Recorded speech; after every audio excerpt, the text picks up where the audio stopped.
Bem, pessoal, já está gravando aqui.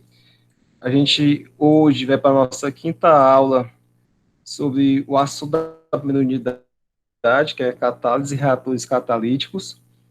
E na aula de hoje, a gente vai resgatar um pouco do que foi dado na primeira aula, que foi, a gente falou sobre catalisadores. Lá a gente falou sobre definição, algumas propriedades, e hoje a gente vai falar sobre os tipos de catalisadores, novamente, e principalmente sobre o tópico de desativação catalítica.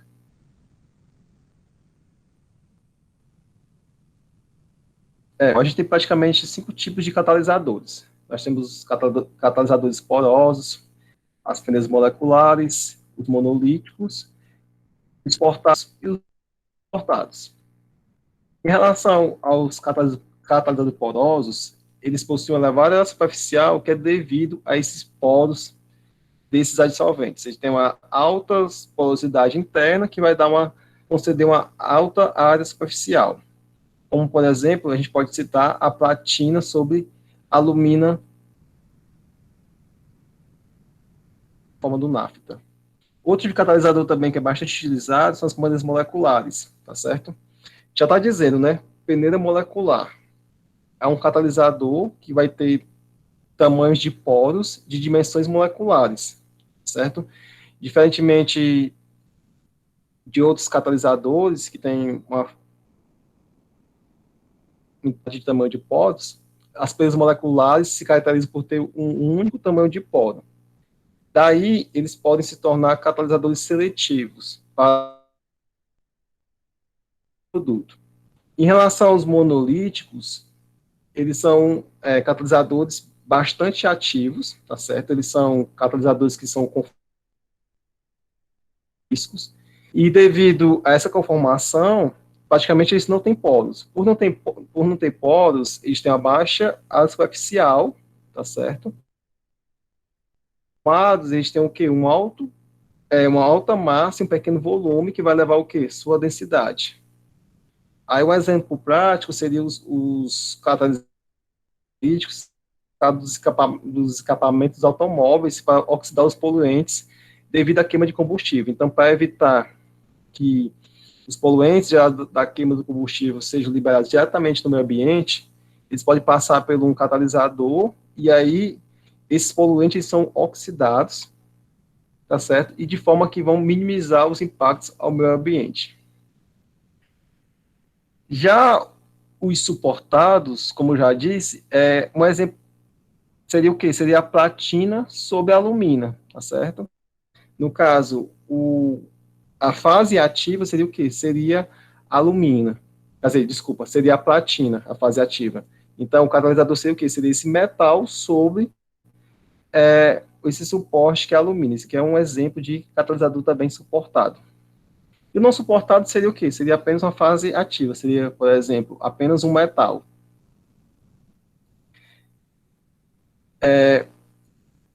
Aqui, em relação às pedras moleculares, a gente pode citar, por exemplo, a, a zeolita 7A, tá certo? Aqui a gente tem a sua estrutura tridimensional, tá certo?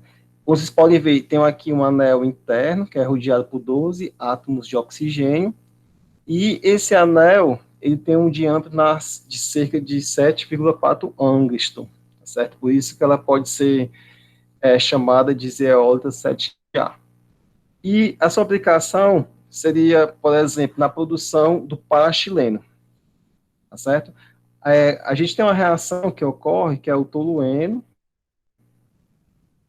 ele reage com o gás metano para produzir o chileno, certo?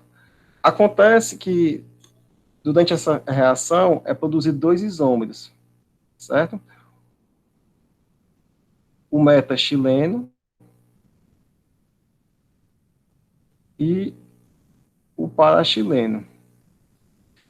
Dentro desses dois produtos, somente o parachileno ele tem valor comercial, tá certo? De tal forma que o metachileno não é economicamente viável produzir, tá certo? Já que não tem nenhum valor comercial. Aí como é que é feito, pessoal? Vamos aqui. Aqui embaixo, suponha que seja a estrutura do catalisador, do adsolvente. E aqui, na entrada dos poros, nós temos os dois reagentes. Aqui o metano e o tolueno. Tá certo? Eles vão entrar aqui pelo poro e vão encontrar o sítio ativo. Tá certo? Nesse sítio ativo, eles vão reagir. Vocês podem ver aqui, ó, uma seta, e vão produzir duas setas. Essas duas setas vão ser quem? Um vai ser o parachileno, tá certo, pessoal? Que vocês podem ver que os grupos metil, eles são nas extremidades do benzeno, certo? E o outro vai ser quem? Vai ser o eno, tá bem? Acontece que o metileno, como ele tem um radical lateral, ele não consegue sair aqui no polo, tá certo? Ele não pode sair. Não... Aí, esse metileno, ele vai encontrar um outro sítio, que é um sítio ativo, mas esse sítio ativo não é mais um sítio de reação, é um sítio de isomerização. O metileno, ele vai se transformar em parachileno, e como o parachileno tem os dois radicais nas pontas do benzeno, eles podem fazer, certo? Então, aqui a gente tem a produção do parachileno. Então, isso aqui é uma aplicação de um catalisador do tipo pneu molecular, certo? Eles são altamente seletivos, desse tamanho de poros, permitindo que somente algumas moléculas entrem e saiam dos seus poros. Tá bem?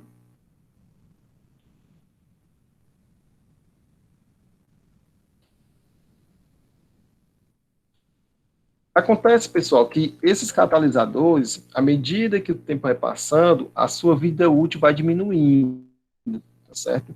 E pouco a pouco, os sítios ativos vão ficando desativados, que vai diminuir a taxa de reação.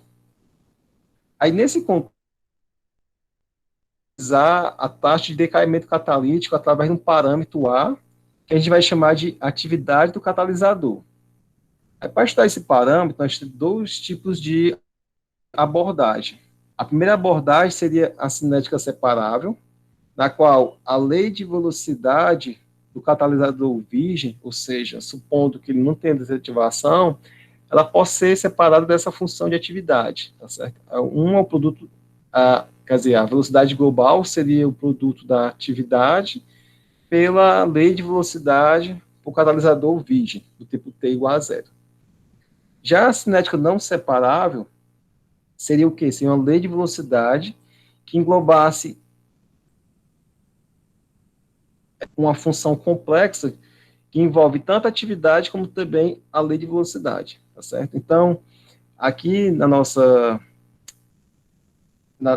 nossa primeira abordagem, a gente vai abordar somente a cinética separável, tá certo? A gente não vai estudar essa.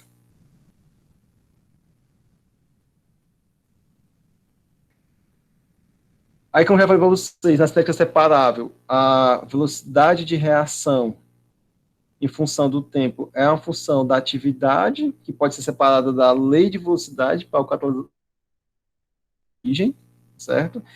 E a atividade, ela vai se comportar de forma exponencial, certo?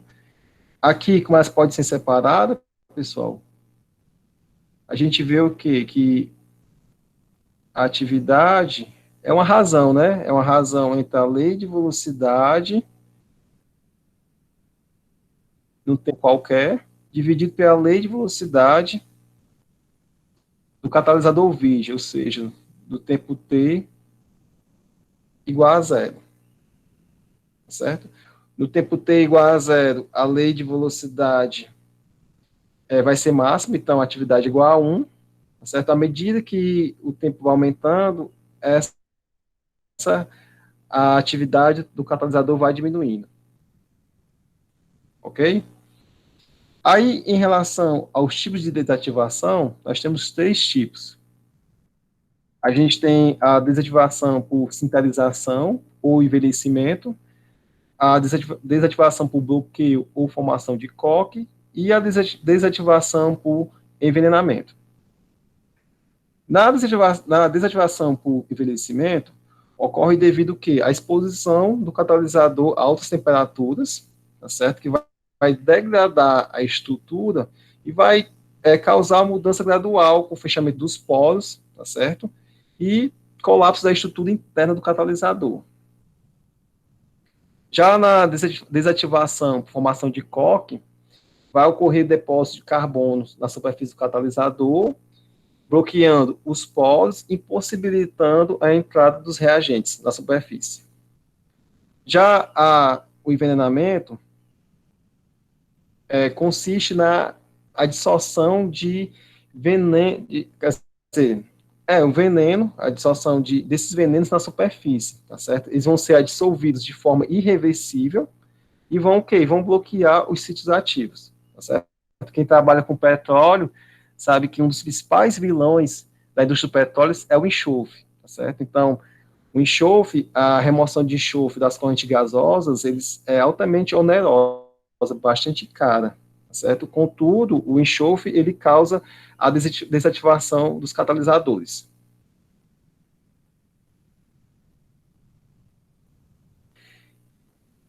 Bem, pessoal, aqui nesse slide, a gente tem aqui um catalisador, tá certo? Catalisador virgem. E aqui seria o quê? Seria a polo catalisador, tá certo? Quando tem a formação de coque, o que vai acontecer? Vai formar coque, tá certo? Que é um produto,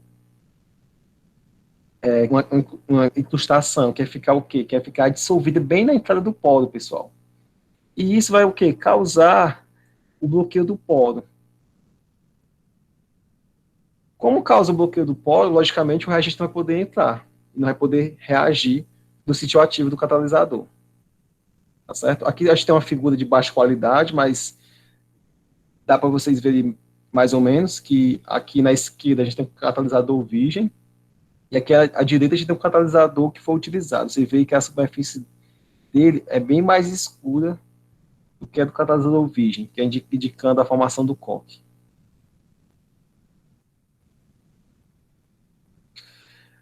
Já aqui nesse gráfico, a gente tem aqui o efeito da desativação por envenenamento, certo? A gente tem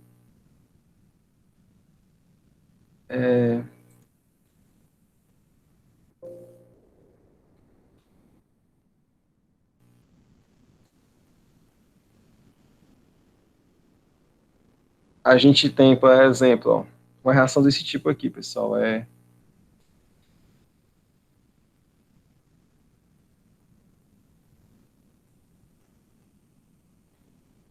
um agente A, tá certo? Uma reação de decomposição, dando B mais C, tá certo?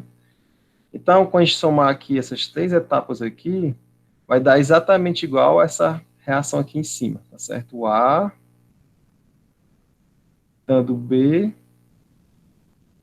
mais C. Aí aqui para as etapas de adsorção, reação na superfície e dissolção, o que a gente observa? A gente observa que o dissolvido, logicamente, como a gente só tem um reagente, então ele tem que ser dissolvido, tá certo? O B, ele é dissolvido, tá certo? É um dos produtos, e o C é produzido diretamente na fase gasosa. Então, a lei de velocidade aqui, nesse caso, vai ficar como? Vai ficar o RA', vai ser igual a quem? A constante K, né?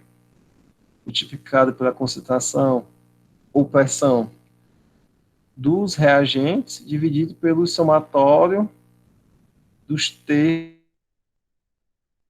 no caso, é o KA,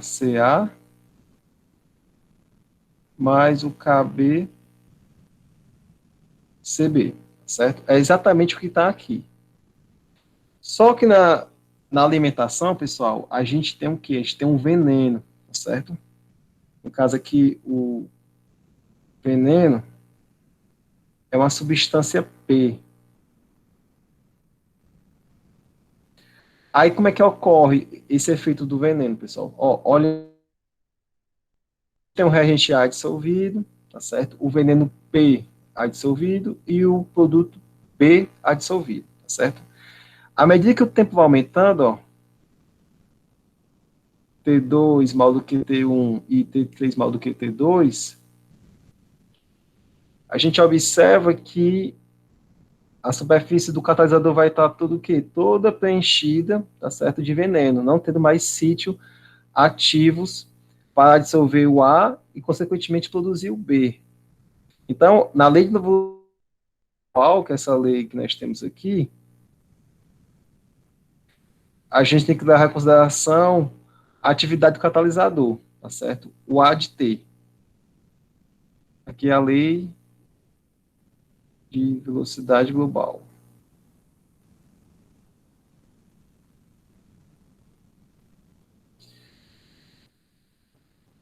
Daí, pessoal, tá aqui a reação de envenenamento, tá certo? E aqui, esse A de T é uma função que depende do tempo, logicamente, e ela pode ser representada por essa função aqui, tá certo? Essa equação, na verdade. Aí, KD, pessoal, seria o quê? Seria a constante de decaimento catalítico. CP seria a concentração do veneno, concentração da impureza, do P, elevada à sua ordem de reação, e a elevada a Q seria o quê? Seria a atividade elevada à ordem de decaimento. Beleza? Aí, no caso da sintetização ou envelhecimento, tá certo? É, esse tipo de desativação, eles não dependem da concentração nem dos reagentes, nem dos produtos e nem de nenhuma impureza, tá certo? Isso aqui ocorre devido ao quê? Ao uso do catalisador, que consequentemente vai levar ao seu envelhecimento, certo? Por exemplo, aqui, ó. Aqui a gente tem um catalisador, tá certo? Aqui é o poro, aqui seria a sua vista frontal do catalisador, e vocês podem ver que aqui tem uma dimensão molecular, tá certo? Acontece que à medida que o catalisador vai sendo utilizado, as paredes do catalisador poro, elas são macias, vão acabar o quê? Uma se encostando na outra, tá certo? E quando se encostar, o que vai acontecer o quê? Vai acontecer uma diminuição da superficial, consequentemente, e vai impedir também que os reagentes entrem no catalisador, tá certo? Então, ao impedir a entrada dos reagentes, logicamente, a gente não vai ter o quê? Reação. Aí aqui mais embaixo, pessoal, a gente também é uma sintetização por aglomeração de sítios, tá certo?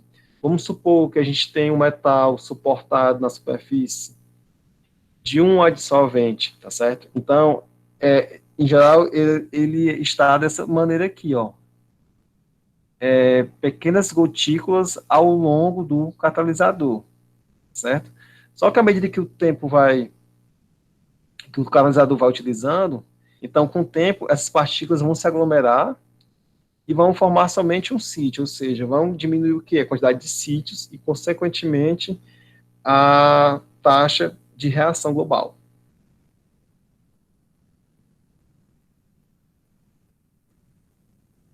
Pessoal, vocês podem me interromper, tá certo? Eu falo um pouco rápido, então, quem tiver alguma dúvida, pode a qualquer momento falar, tá certo? Até melhor, porque assim eu respiro um pouco, tomo água.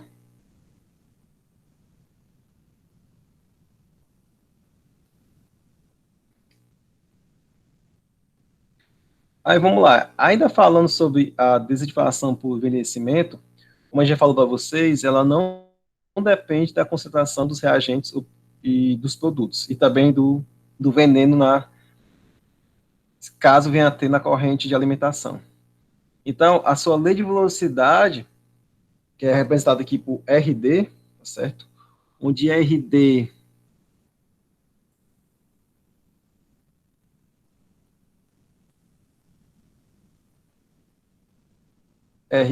é menos DA dt, é igual a quem? A uma constante KD, que é uma constante chamada de caimento, multiplicado pela atividade elevado a N, certo? Essa constante KD, ela é função da temperatura, pessoal, e ela segue a lei de Arrhenius, certo? E esse N aqui, esse expoente N, é a ordem de reação para o decaimento. A gente pode ter catalisadores de caimento, de ordem de caimento zero, certo? Ordem de decaimento 1, 2, por exemplo.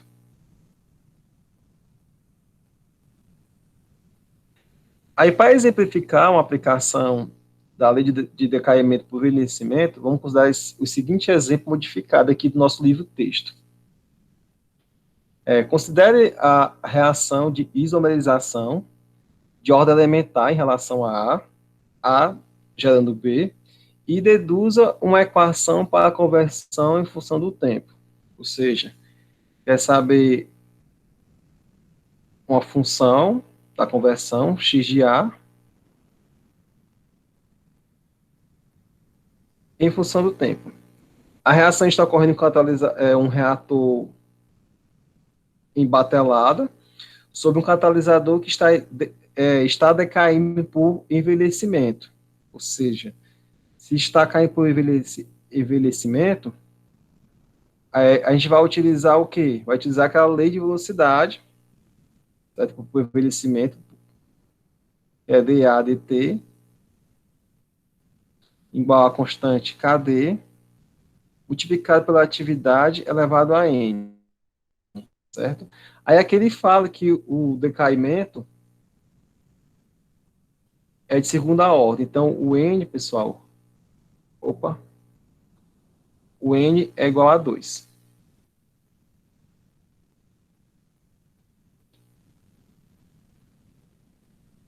Aí vamos lá. Para a gente obter essa conversão, esse problema em 4 etapas. A primeira etapa, pessoal, é a equação de projeto, que é o balanço molar. No caso, o reator é um reator batelada, tá certo? Mas a reação ocorre sobre o quê? Sobre a superfície do catalisador. Então, o balanço vai ser feito em quê? Em relação à massa do catalisador, certo? Aí o segundo passo seria o quê? O segundo passo seria a lei de velocidade, certo? Que já diz que a reação é de ordem elementar em relação a A. Então, facilmente a gente pode deduzir a lei de velocidade. O terceiro passo seria a lei de que a questão já fala que é uma ordem de decaimento igual a 2. O quarto passo é a estequiometria da reação, que é obter a concentração em função da conversão. E o quinto passo seria o quê? Combinar as 4 etapas para obter quem? A conversão em função do tempo.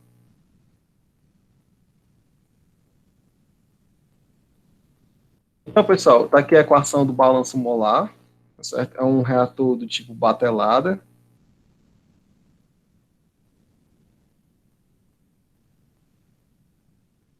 Aí, pela equação geral do balanço molar, o que a gente tem? A gente tem o que entra, menos o que sai, mais o termo de geração é igual ao acúmulo, tá certo? A gente sabe que no reator batelada nós não temos nem entrada e também não temos saída, tá certo?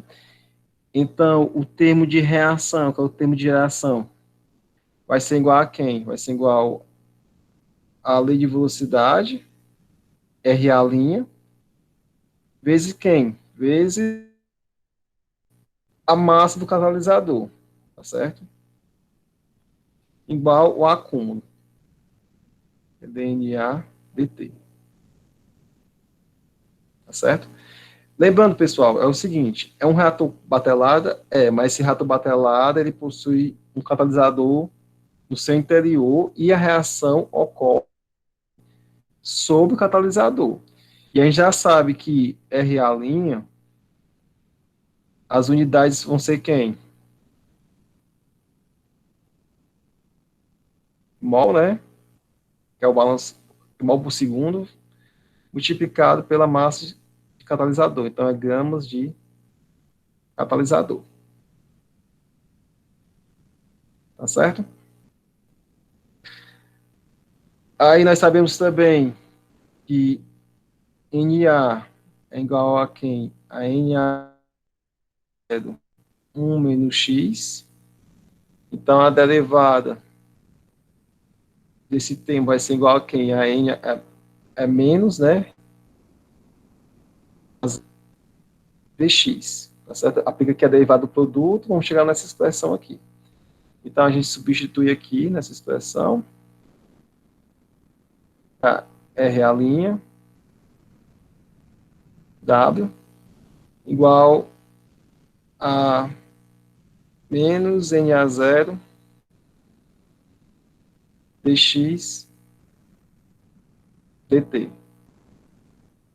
Então, rearranjando na forma que está lá em cima, vai ficar como Na0 dx dt igual a menos R' multiplicado por W. Então, essa aqui é a nossa equação do balanço molar do reator batelada, na qual a reação ocorre sobre o catalisador. O próximo passo agora é obter a lei de velocidade. Certo? Aí é o seguinte, a lei de velocidade, ela vai ser a combinação de quem? Da atividade do catalisador, tá certo? Pela a lei de velocidade para o catalisador virgem. Aí a questão diz que a reação é elementar, tá certo? Então, a gente tem A dando B e a ordem é elementar em relação a A. Então, a lei de velocidade vai ficar como? Vai ficar o K multiplicado por quem? Por CA elevado a 1, certo? Que é quem? Que é o coeficiente estequiométrico do nosso reagente A. Aí, pessoal, a gente então joga aqui na equação de cima, e agora a gente tem que ir atrás da lei de decaimento, certo? A gente tem que ir atrás dessa função A de t.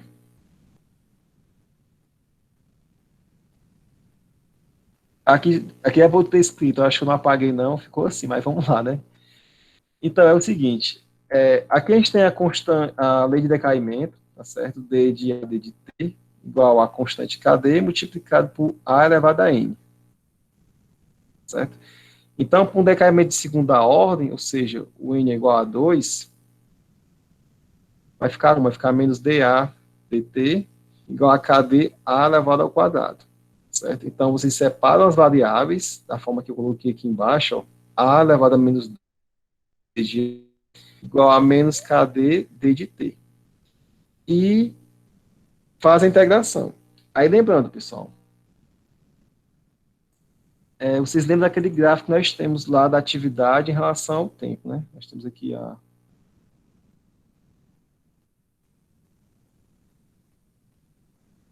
no eixo Y, nós temos a atividade, certo? E aqui, nós temos o tempo, tá certo? Quando t é igual a zero, a atividade é máxima, é igual a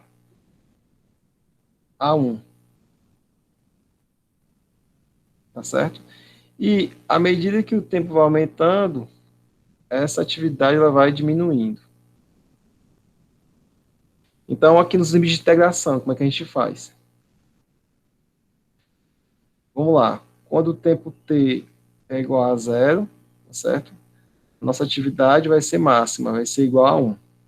Então, a gente integra de A igual a 1 até a atividade A do tempo t. Aí, fazendo essa integração e isolando o A, a gente vai chegar nessa expressão aqui, pessoal.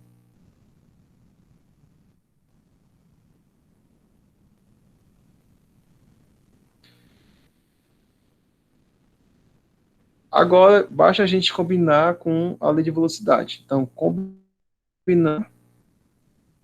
Mas antes disso, a gente vai para o quarto passo, que é a estequiometria, né? quer colocar o quê? A concentração em função da conversão. A gente sabe que C de A, assim como N de A é igual a NA0, 1 menos X, né? A concentração de A vai ser igual a quem? A concentração de A0, 1 menos X, tá certo? Então, essa definição aqui, nós chegamos à expressão de C de A, e que a gente também pode escrever em função do volume, tá certo? Pois a gente sabe que C de A0 vai ser quem? Vai ser NA0 sobre o volume do leito, tá certo? O volume do reator. A gente chega nessa expressão. E agora, a gente combinando as quatro etapas, a gente vai encontrar a equação diferencial. Fica como dx dt igual a esse termo, certo? Aí, lembrando, pessoal, e lembrando que K', tá certo? A massa do catalisador e o volume são todos constantes, tá certo? Então, a gente pode agrupar todo esse termo aqui em uma constante K, certo? Então, fazendo K na equação, a gente vai substituir e vai chegar nessa expressão aqui embaixo.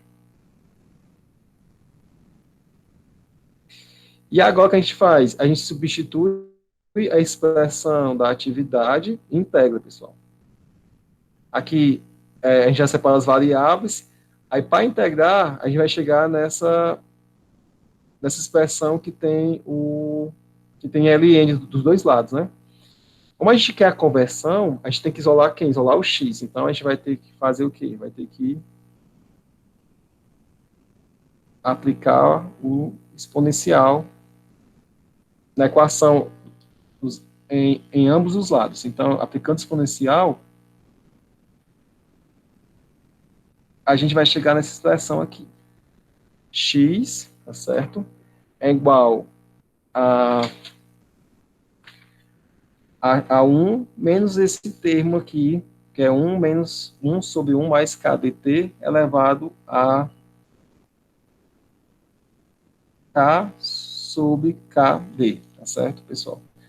Lembrando, pessoal, que k é o produto de três constantes, produto de k', certo? A massa do catalisador, que é fixa, e o volume do reator, que também é fixo, que não varia, beleza? Aí, o que a gente tem na prática é o seguinte, certo? Vamos supor aqui que nós temos o perfil da conversão em função do tempo, certo? X em função de t. Aí, no caso de não ter decaimento catalítico, a gente ia ter um negócio.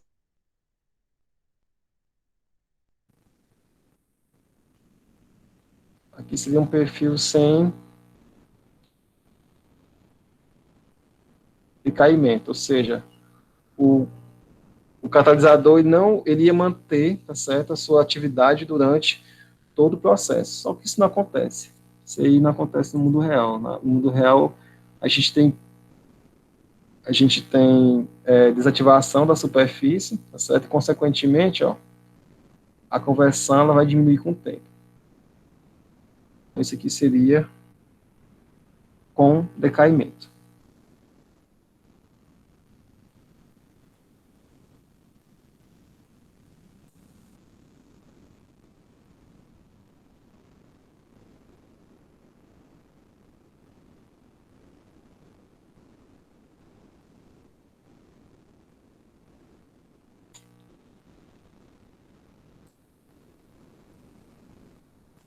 Então, pessoal, essa aqui é o que a gente queria, tá certo? A gente não quer calcular a conversão, a gente só quer a expressão que relaciona a conversão em função do tempo, tá bom? Aqui é a nossa expressão x certo? Em função do tempo. Lembrando aqui que a constante de decaimento, que é a função da temperatura, e essa constante K é essa expressão aqui que está aqui do lado, beleza? Então, pessoal, era isso que eu tinha para vocês hoje, certo? A parte sobre desativação catalítica. E eu peço que vocês acessem o nosso sistema de aprendizagem, o Moodle, e façam lá as listas, tá certo? Com a aula de hoje, pessoal, vocês conseguem fazer praticamente todas as questões.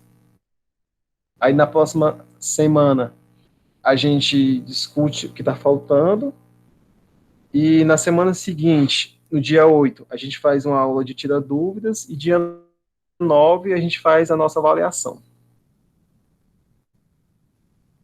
Tudo bem?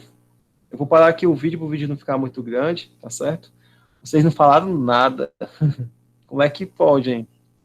Nem para me interromper assim. Vai devagar. Deixa eu parar aqui a gravação.